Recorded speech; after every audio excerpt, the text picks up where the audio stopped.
À partir d'aujourd'hui, l'esprit mauvais qui a derrière l'argent va lâcher ta destinée. Priez pour que vous ayez le caractère qui ressemble à la promesse que Dieu vous a donnée. Rappelez-vous avec moi que les banques impriment l'argent que nous avons, n'est-ce pas? Nous avons l'argent par les banques. Leur circulation est gérée par le marché. Mais il y a un esprit qui contrôle l'économie du monde. Il s'appelle Mammon. Lucifer a emmené Jésus-Christ sur une haute montagne. Il a fait voir tous les royaumes de la terre, ainsi que leur gloire, c'est-à-dire leur richesse. Il dit, c'est à moi, parce que cela m'a été donné. Et si tout ce que nous voyons comme bourse, banque, réserve mondiale de ceci, de cela, tout l'argent que l'on voit dans le monde, et si on pouvait imaginer cela, qu'il y a un esprit vraiment derrière qui contrôle tout ce qui se passe. Un esprit contrôle. Il y a une spiritualité derrière l'argent.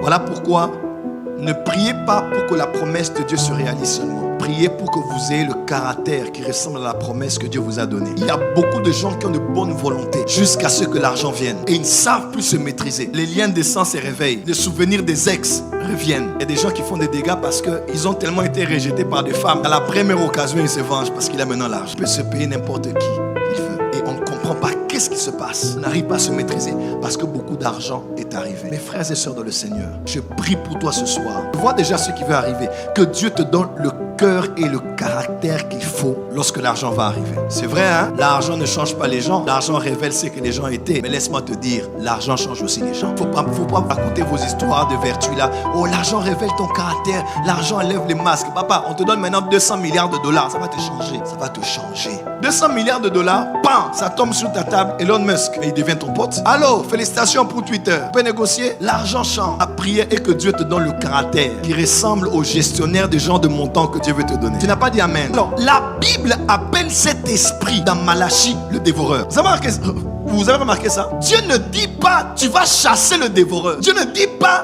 tu vas expulser le dévoreur. Il dit moi je menacerai celui qui dévore. Frère, aucun chrétien n'a le pouvoir de chasser le dévoreur. Les mains de Dieu sont les mains du Tout-Puissant. Mais les mains de Dieu n'ont pas de puissance pour vaincre les dévoreurs. Je l'ai dit autrement. Dieu est le Tout-Puissant. Ses mains sont capables de tout, sauf de vaincre les dévoreurs. Les mains de Dieu reçoivent l'activation d'opérer et détruire les dévoreurs lorsque nous posons dans sa maison quelque chose. Dieu est capable de vaincre le dévoreur, mais il ne peut le vaincre pour toi de la mesure où il voit dans sa maison quelque chose que tu apportes. C'est ce que tu apportes qui donne à Dieu la légitimité d'attaquer les dévoreurs. Dieu peut être ton Dieu, il est là. Il a béni ton champ, il a béni ton grenier. Mais quand il voit que dans sa maison, les conditions de l'alliance ne sont pas respectées, il peut laisser les dévoreurs détruire ton champ, détruire ta récolte, détruire ta moisson. Et toi tu dis, Seigneur, tu es où? Regarde, mes affaires, ça ne marche pas. Oh Nzambé, pourquoi ça n'évolue pas? Dieu me dit de te dire, le dévoreur continuera à dévorer dans la mesure où il ne voit pas dans sa maison une chose qu'il a exigée. On peut avancer? Je répète cet exemple que j'aime beaucoup donner. Ceci est un savoca, comme disent les Quinois. C'est quoi? Nini, savoca. On mange avec quoi? On fait avec là. Avez-vous déjà goûté l'avocat que vous faites en pâte, vous mettez du sucre et du lait? Demain matin, faites ça en mémoire de moi. Dis à ton voisin, papa dit faites ça en mémoire de lui. Demain matin, quand vous allez manger, rendez grâce et souvenez-vous de votre Père. Non, je ne suis pas mort. Hein, amen, amen. Alors, je vous reçois, madame, vous appelez comment? Un bijou. Un bijou. Je vous reçois à la maison et puis avec maman, non, ou bien vous nous recevez avec maman chez vous à la maison. Plaise à Dieu que ça arrive aussi. Vous n'avez pas dit amen. Vous êtes ensemble? Ok. C'est votre soeur? Elle s'appelle? Ok. Pamela et maman bijou. Oh, Daddy, on va recevoir avec pasteur Danny, maman Doudou. Bon, la pastorale va vous recevoir à la maison. Et vous apprenez, maman, elle aime beaucoup les salades. Vous renseignez un peu chez maman Béa, tout ça, salade, et vous faites les salades. Vous prenez l'avocat, n'est-ce pas? Prenez l'avocat, vous amenez, prenez l'avocat, faire la salade, n'est-ce pas? Aide-moi. Prends l'avocat, quelqu'un me suit? Prends l'avocat, j'ai coupé mon avocat, j'ai ouvert mon avocat.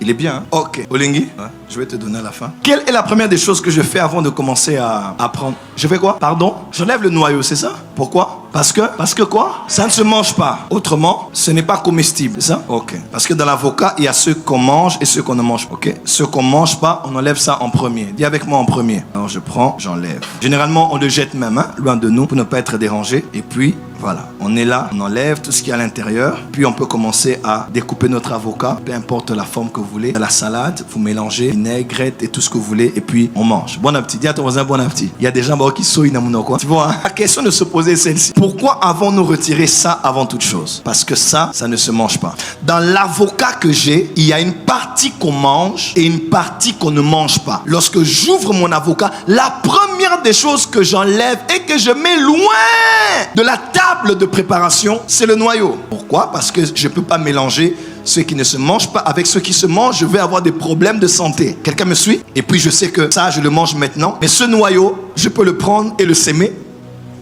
Parce que dans ce noyau, il y a un avocatier. Et dans l'avocatier, il y a des avocats. Dans les avocats, il y a des noyaux. Dans les noyaux, il y a des avocatiers. Dans les avocatiers, il y a des avocats. Dans les avocats, il y a des noyaux. Dans les noyaux, il y a des avocatiers. Dans les avocatiers, il y a des avocats. Dans les avocats, il y a des noyaux. Ainsi de suite. Et on a une forêt d'avocatiers. Dans quoi? Dans ça. En d'autres termes, ce que je mange, c'est le présent. Mais ce noyau, si je le sème, c'est le futur. Si je me hâte de manger ça, j'ai mangé mon futur. Parce que dans ce que j'ai et que je veux servir, il y a ceux qu'on mange et ceux qu'on ne mange pas. Laisse-moi te dire, mon frère, ma soeur, chaque fois que Dieu te donne 1 million de francs congolais, quand tu vois 1 million de francs congolais, pense à cet avocat. Quand tu reçois ton salaire de 1000 euros, pense à cet avocat. Quand tu reçois de quelqu'un l'argent qui t'a donné 5000 $, pense à cet avocat. Quand quelqu'un qui te devait de l'argent ou quelqu'un élevant au pouvoir dans la famille t'appelle, te donne 15 000 $, pense à cet avocat. Dans l'argent que tu as gagné, dans l'argent que l'on t'a donné, dans l'argent que l'on t'a payé, il y a ce qu'on mange et ce qu'on ne mange pas. Si tu manges ce qu'on mange, on ne mange pas, tes finances auront un problème. Voilà pourquoi certains, ils ont bien commencé, après leurs finances ont souffert de maladies. Parce qu'ils ont mélangé ce qu'on mange de ce qu'on ne mange pas. Ça peut prendre du temps, mais ça finira par arriver à la maladie et à la catastrophe. Mais l'homme intelligent sait que dans les 1000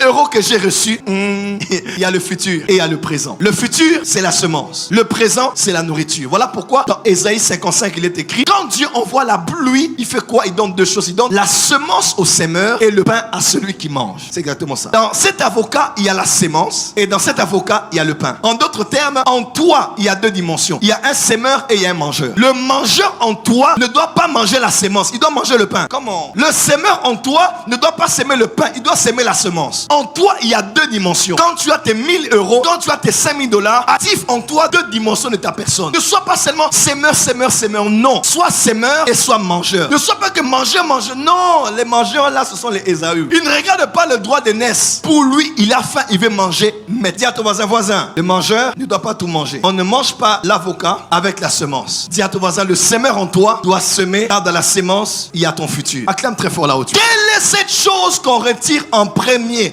après avoir perçu ce qu'on a perçu? Cette chose s'appelle la dîme. La toute première chose qu'on enlève lorsque tu reçois 1 million de francs congolais, ça ne se discute pas, ça ne se réfléchit pas, ça ne se calcule pas. Dès que tu as seulement les 1 million de francs congolais, ouvre l'enveloppe, retire déjà, mets loin de toi. Parce que la dîme, c'est comme un serpent. On ne laisse pas ça à la maison. Je vais déjà me dire, Daddy, moi je garde un peu les dîmes à la maison. La dîme que j'ai, c'est trop peu. Les 1000 francs, les 5000 francs, les 10 $, les 5 $ pour toi, mon père spirituel, pour la maison de Dieu, c'est trop peu. Moi, j'attends que la dîme augmente de volume pour t'apporter. Tu fais mal. La dîme n'est pas une question de montant. La dîme est une question d'obéissance. Et Dieu a dit, la seule manière d'attaquer cette entité spirituelle qui détruit tes finances et tes affaires là, c'est d'apporter dans ma maison toutes tes dîmes. Dis à ton voisin, quelle est la dernière fois que tu as apporté ta dîme? Autant qu'il y a ceux qui broutent les herbes qu'on appelle les herbivores, ceux qui mangent la viande qu'on appelle les carnivores, il y a dans l'église ceux qu'on appelle les dîmovores, les mangeurs de dîmes et les offrandivores. Dieu sait très bien que toi, tu es terrible. Tu es toi-même le dévoreur personnifié. Dès que l'argent tombe dans tes mains, tu penses à tout sauf à lui. Tu penses à tout sauf à sa maison. Tu penses à tout sauf à tes vœux. Mes frères et sœurs, la dîme est l'arme qu'on met entre les mains de Dieu pour lui donner la légitimité d'attaquer le dévoreur. Il a dit, si tu le fais, il va ouvrir les écluses des cieux. Quelqu'un m'a dit, il y a un homme de Dieu, je l'ai vu, je crois, de l'île Maurice. J'ai beaucoup aimé sa bonne volonté même. C'était beaucoup d'intelligence, mais pas beaucoup de sagesse. Il a dit, chaque fois qu'il y a un réveil, il n'y a pas eu les histoires d'argent. C'est faux. Chaque fois qu'il y a eu un ciel ouvert, il y a eu l'implication de l'argent. Oui, soit en amont, soit en aval. Dieu a dit, il va ouvrir le ciel et il va libérer la bénédiction en abondance. Il y a un lien entre la bénédiction d'abondance, comment? Et le ciel ouvert, connecté avec les dîmes. Acte 2, le ciel était tellement ouvert, maintenant en aval, il n'y avait même pas d'indigents. Ils étaient tellement riches là que aucun n'était indigent. Il y a ton voisin, qu'est-ce qu'il en est de la dîme? Non, regarde tous les voisins du voisin, qu'est-ce qu'il en est de la dîme? Mes frères et sœurs, la dîme c'est comme l'arbre de la connaissance du bien et du mal. Si tu veux durer dans ton jardin d'Éden, n'y touche pas. Si tu veux durer dans ce travail, ne touche pas à ça. Si tu veux durer dans cette position, tu as de l'argent, ne touche pas à ça. Le jour où tu vas toucher, tu vas sortir de ce jardin. Oh, tu n'as pas dit amen. Là où Dieu t'a placé comme travail, c'est un jardin d'Éden. Tu seras là tant que tu respecteras ce seul arbre qu'on a dit de ne pas toucher. Dieu a dit, mangez le fruit de tous les arbres. Il n'y a pas de problème. Mais si vous touchez au fruit de cet arbre, je vous priverai de manger de tout le reste. Frère, Dieu dit, si tu touches à ça, tu vas te priver de manger tout ça. Voilà pourquoi ça ne se touche pas. Parce que ça, c'est la part de Dieu. Avec moi, ça, c'est la part de Dieu. Je riais celui qui disait, oh non, la dîme, c'est une histoire de l'ancienne alliance. D'ailleurs, les pasteurs utilisent ça parce qu'ils ont besoin d'argent. Ils utilisent ça parce que ça, c'est l'argent est fidèle. Ces jours-ci, c'est devenu courant. Dès que tu postes, tu es bien habillé, l'argent est fidèle. Dès que tu as voyagé, tu as atterri, l'argent est fidèle. Dès que tu es dans une belle voiture, l'argent est fidèle. Oui. Est-ce que les fidèles sont là? J'ai le droit de manger votre argent. Acclamez bien, que les gens le voient là, que moi, je mange bien. Je mange bien l'argent de mes fils et de mes filles. Si je sème en vous les biens spirituels, j'ai le droit de manger le bien matériel. Oh, c'est belle idée. Qu'ils entendent ça.